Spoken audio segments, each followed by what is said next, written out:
congratulating us and everything. And so that's how Rock Around the Block got formed, as a way to get people into the museum. And it worked, and it's grown. So they come to Rock, and then they also get exposed to our museum and can see what we have to offer. What will be on speaking of the museum, what will be on display this year? I know some of the new addition is some more items of the late Louis Zamperini, which is very exciting. You have some yearbooks. Tell people out there what they can expect. Oh, yes. So we'll have part of our Louis Zamperini collection out, as you mentioned. And the Torrance Historical Society is lucky enough to have the largest collection of Louis memorabilia in the world. And some of that collection you can also see at Zamperini Field at the airport. And as you mentioned, we have yearbooks. These are Torrance high school yearbooks from all the high schools, and the Historical Society has the largest collection around, so you can check those out. We also have a huge collection of maps and different bits of information that you may need, like photos, for example, to do research. So there's all sorts of treasures there that give you a peek into the past, so you'll just have to come in and see what we have. Exactly. Come and enjoy the free event. There's so much that's happening. And every year, some of the same activities return. So talk to me about that. I know the In-N-Out truck is coming back. You do have to pay for that. But we have the hula hoop contest. There's a pie eating contest. There's so much. So tell me all about that. Yes, so we have fabulous events, and the lineup pretty much remains the same because it works. So coming back for the 14th year are the Torrance Terrells. They're a group of Torrance employees who sing a cappella. This year we also have coming back the Sound of Honda Choir. I think I have that correct. Yeah. But anyway, they're a choir from Honda with all Honda employees. There will be 10 of them singing. We have Rita Hayworth coming this year.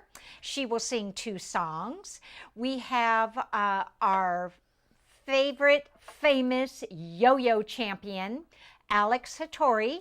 He went to South High and graduated a couple years back.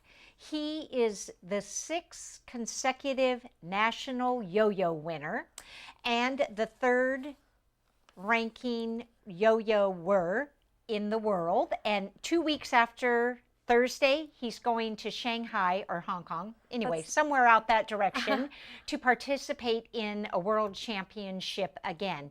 And one thing that's of particular note, he designed his own yo-yos at MIT. Wow. And those are the yo-yos he uses. And there's a yo-yo museum in Chino. And he has all of the yo-yos that he has used and designed to win those national championships on display there in perpetuity.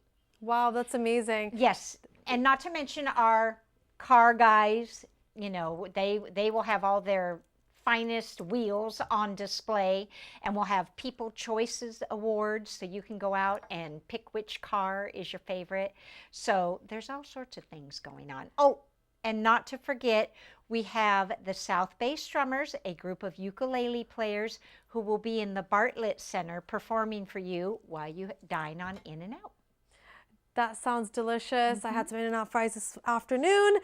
So definitely something unique because the In-N-Out truck comes out. So it's a different experience, correct? Correct. Yes, it's wonderful. It just adds to the feeling of the 50s by having the burger truck out there flipping burgers, and people love it. I mean, where else do you see more than 1,000 people out there having fun and doing the games, as you mentioned, with the hula hoop, bubble gum blowing, and pie eating, and cakewalk.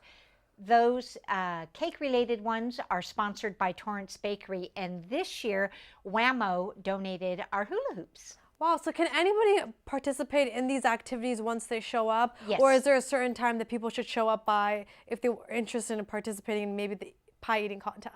Yeah, we do. We have to divide our games up by ages so that we can group people together, because there are many who want to participate, and we try and get everyone in who wants to participate. And the games will start at 7 p.m. But before that, we'll have the entertainment, the singers and the yo-yoers and whatnot. It's a great event for the family. Obviously, it's summertime, so come out. And for viewers that are tuning in, it's this Thursday. It starts at 5 p.m., goes until 8 p.m. It is a block party, so part of downtown is shut down. Where can people park? When should they arrive if they want to get a head start? Tell us all the details. Okay, well, there's plenty of street parking. I would suggest carpooling, and many people are from the neighborhood, so they just stroll on down. So just look in the neighborhoods. There should be plenty since it does start at 5 and it goes until 8. And anybody can participate. It's a family event, and like you said, the only thing there is a fee for is the In-N-Out burger. So $9.50, we make like 4 cents literally. Wow. But that's okay. And it's a cheeseburger or just a plain cheese sandwich, chips and a drink. So come out and join the fun. And Debbie, this is one of many events the Torrance Historical Society and Museum hosts throughout the year. Earlier in my show, I talked about the historic downtown walk. Tell me about some other events that are coming up in the summertime or early next fall that people can participate in. Maybe we can talk a little bit about the walk since it's happening this weekend as well. Yes, so to start with the walk, you're right. That's at 1:30, starts at the museum. It's free. It's awesome because you walk down the tree-lined streets of Old Torrance and we give you bits of history. We can maybe tell you where the witch from Buffy the Vampire Slayer lived, maybe where Buffy's house was. We can tell you why Torrance doesn't have a cemetery. We can show you the homes of where some of the famous people lived. There's all sorts of history that takes place in this hour-and-a-half walk, and it's about 8 blocks. Then another favorite event, this I think is our 7th annual. We call it the Summer Stroll, and it will take place on Thursday, August 9th. And we collaborate with local restaurants, and what we do is start at the museum, and for $35 we have a group of 35 people, and we will walk down the streets, and before we arrive at a restaurant, we'll show you a picture of what it used to look like and what it was prior, tell you a little bit about its history, and then we'll go inside for a sip and a sample and then move on. So it's like a progressive dinner, and we have the Red Car, Catch Cafe, the Depot Restoration Kitchen and Wine, Local Kitchen, Keegan's and Torrance Bakery participating this year. Wow, sounds delicious. And that is a ticketed event, correct? They can, yes, absolutely. So you can call the museum 310-328-5392 to hold a reservation, but check first to make sure we still have them available because they sell out instantly. Great. And for people tuning in, there are many great events happening this week. The Thursday event is Rock Around the Block Party, and I hear that you have a very cute outfit that you've picked out for the event. Oh, yes. You know, I love this 50s event, and one of my things is always trying to wear a different outfit. So this year, I snuck over to our neighboring city that starts with an L to a store called Retro Reload and got a cute black and white dress to match my black and white Oxfords and my black and white cat eye sunglasses. Well, we can't wait to see you that day. You look so cute. Thank you. It'll be fun.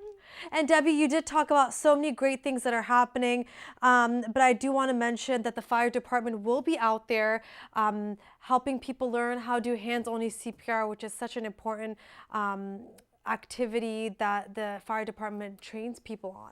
Absolutely. They'll be at the corner of Cravens and Post Avenue, directly across from the museum, and they'll be there teaching you to do the hands-on CPR to the sound of Staying Alive.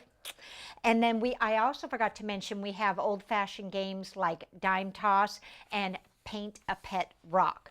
And then we'll also have the Torrance Police Department there strolling the streets with their explorers and AYSO and the library, all sorts of community involvement. Well, it's going to be a great event. Before we go, if you can tell us some of the sponsors and this year a few new partners that are helping to make this event come to life. Yes, our major sponsor this year is Saris Regis Group. They're fabulous, so that helps us cover our costs and help helps us buy prizes and whatnot.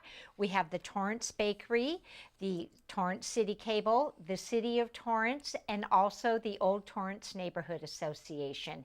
It's teamwork, and then not to mention all the other volunteers who make this event happen every year. And for people watching, this event literally takes almost a year to come together, right, Debbie? Yes, it does. It's a well-oiled machine, and it gets a little hairy this time of year, like a couple days before. But it does take a year in planning, and that night we'll be saying, can we count on you next year? Can we count on you next year? And we always get a yes, because we really, really have a great team. Well, Debbie, thank you so much for your time. And if you're watching, make sure to stop by downtown Torrance this Thursday, 5 to 8 p.m. for the 14th annual Rock Around the Block party. Thank you, Debbie. Thank you, Hiba. Well, that does it for Newsbreak Live. If you ever have news or video that you'd like to share, please email us at newsbreak@torranceca.gov. Also, if you missed any part of the show, you can catch it all on Torrance City Cable's YouTube page, Newsbreak Live. Have a great night.